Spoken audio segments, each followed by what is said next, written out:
Good evening, everyone. Magandang gabi. Thank you all for coming. Dapat sana si Ramona ito. Ramona, where are you? Ramona is there.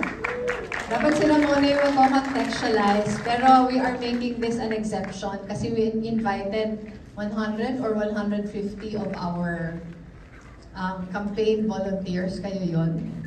And gusto namin i-manage ang inyong expectations kasi baka lahat nag-e-expect makikita nyo sarili nyo dyan. Baka mamaya dabugan nyo kami at hindi nyo nakita. When we went to Sundance, kinikwento nung mga filmmakers na they had to go through 800 hours worth of footages. Ganun ka dami yung nakuha nila and kailangan nila yung i-compress in 2 hours.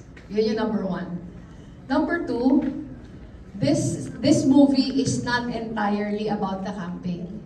Ang kwento nitong movie ito, sino sa inyo nakapanood ng 1,000 Cuts?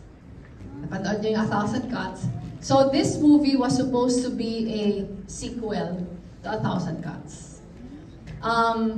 Kasi nag-end yung 1,000 Cuts with the yung end ng 1,000 Cuts, yung makukulong na sana si Maria Ressa. Maria is not yet here, but she will be joining us later, no? Tama ba? Ayun. So pagpunta dito ni Ramona for what was supposed to be a sequel of 1,000 Cuts, tamang-tama, campaign season. Mag-a-announce ako.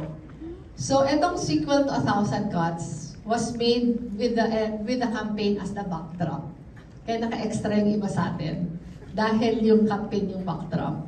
So, huwag kayong mag-alala kung hindi nakagit yung mga mukha nyo dito. Even if you have been to most of our rallies. Kasi talagang makikita nyo na lang mamaya. But after this, you stay behind because there is going to be a talk back with Maria and Ramona. So, I hope you enjoy the film.